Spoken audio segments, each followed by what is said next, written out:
बिस्मिल्लाहिर्रहमानिर्रहीम। अस्सलाम वालेकुम। कैसे हैं आप सब? मैं उम्मीद करती हूँ आप बिल्कुल ठीक होंगे। अल्लाह पाक आपको हर तरह की बीमारी और परेशानियों से बचाए, आमीन सुमा आमीन। आज मैं आपके साथ बहुत ही आसान तरीके से कोफ्ता करी बनाने की रेसिपी शेयर करूंगी। जब आप इस रेसिपी को मेरे बताए हुए मेथड से बनाएंगे तो आपके कोफ्ते एकदम परफेक्ट बनकर तैयार होंगे, इंस्टेंटली बनकर तैयार हो जाते हैं और टेस्ट इनका लाजवाब होगा।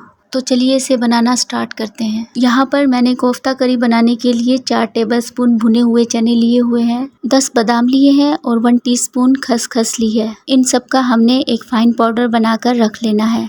नेक्स्ट मैंने यहाँ पर हाफ केजी बीफ का कीमा लिया हुआ है। कीमे को मैंने मिक्सी में डालकर पीस लिया था और फिर इसका सारा पानी निचोड़ लिया था। पानी को अच्छी तरह से निचोड़ लीजिएगा, अगर कीमे में पानी होगा तो फिर आपके कोफ्ते ठीक से नहीं बन पाएंगे। अब हम इसमें ऐड करेंगे 1 टीस्पून अदरक लहसुन का पेस्ट। अब इसमें सॉफ्टनेस लाने के लिए 2 टेबलस्पून दही ऐड करेंगे। दही नहीं है तो फिर आप इसमें फ्रेश क्रीम भी ऐड कर सकते हैं। और अब हम इसमें ऐड करेंगे कुछ पाउडर मसाले, 1 टीस्पून लाल मिर्च पाउडर, 1 टीस्पून नमक, 1 टीस्पून धनिया पाउडर, 1 टीस्पून जीरा पाउडर, 1 टीस्पून गरम मसाला पाउडर और हाफ टीस्पून हल्दी पाउडर ऐड करेंगे।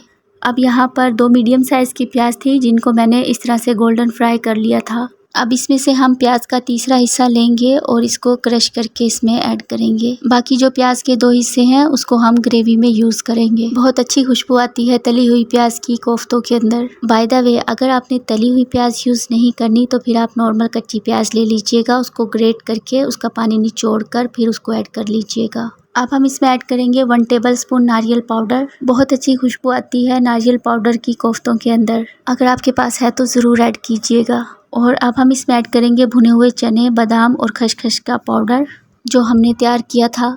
2 बारीक कटी हुई हरी मिर्च ऐड करेंगे, बारीक कटा हुआ हरा धनिया ऐड करेंगे और बस अब इन सारे इंग्रेडिएंट की बहुत अच्छे से मिक्सिंग करेंगे।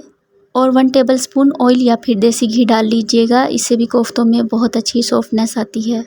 अब हमने इसको 2-3 मिनट खूब अच्छे से मिक्स करना है। सारे इंग्रेडिएंट इवनली खूब अच्छे से मिक्स हो जाने चाहिए इसके अंदर। और बस अब हाथों पर ऑयल या फिर पानी लगाकर इसके कोफ्ते बना लेने हैं। बस इसी तरह से हम सारे कोफ्ते तैयार कर लेंगे।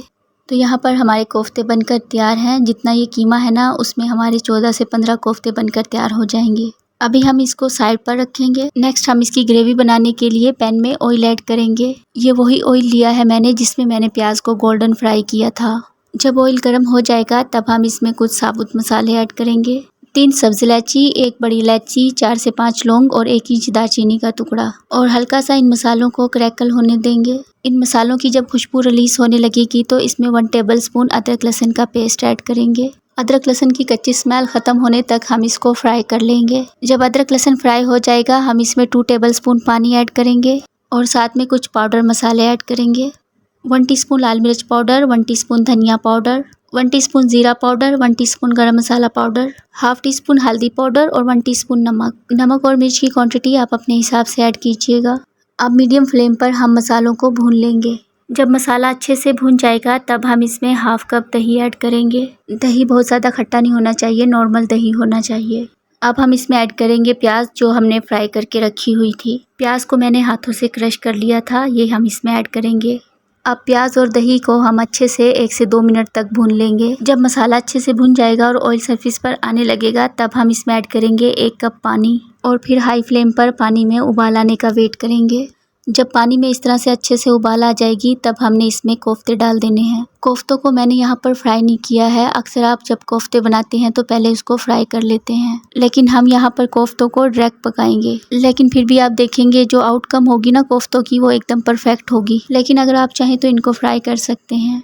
अब कोफ्ते डालकर मैं इसको ढककर 2 मिनट तक हाई फ्लेम पर पकाऊंगी। उसके बाद मैं गैस की फ्लेम को लो कर दूंगी और लो फ्लेम पर 20 से 25 मिनट तक पकाऊंगी। तो यहाँ पर तकरीबन 25 मिनट हो गए थे हमारे कोफ्तों को धीमी आंच पर पकते हुए। तो यहाँ पर हमारी कोफ्ता करी एकदम परफेक्टली बनकर तैयार है। आप देख सकते हैं कंसिस्टेंसी भी एकदम परफेक्ट है और कोफ्ते भी अच्छे से गल चुके हैं। बारीक कटा हुआ हरा धनिया डाल देंगे इसमें। 2 बीच से स्लिट की हुई हरी मिर्च ऐड करेंगे और बस अब इसमें थोड़ा सा मिक्स देंगे। यहाँ पर हमारे बहुत ही टेस्टी, बहुत ही ज़बरदस्त कोफ्ते बनकर तैयार हैं। आपने देखा इनको बनाने का तरीका बहुत आसान था और टेस्ट इनका लाजवाब था। बहुत टेस्टी बनकर तैयार हुए थे। आप देख सकते हैं कितने सॉफ्ट ये कोफ्ते बनकर तैयार हुए हैं। तो ट्राई करके मुझे बताइएगा कि आपके ये कोफ्ते कैसे बने। मुझे पूरी उम्मीद है कि आपको ये कोफ्ते बहुत पसंद आएंगे। और अगर वीडियो पसंद आई है तो वीडियो को लाइक कर दीजिएगा और चैनल को सब्सक्राइब कर दीजिएगा। दुआओं में याद रखिएगा। Thanks for watching the video. अल्लाह हाफिज़।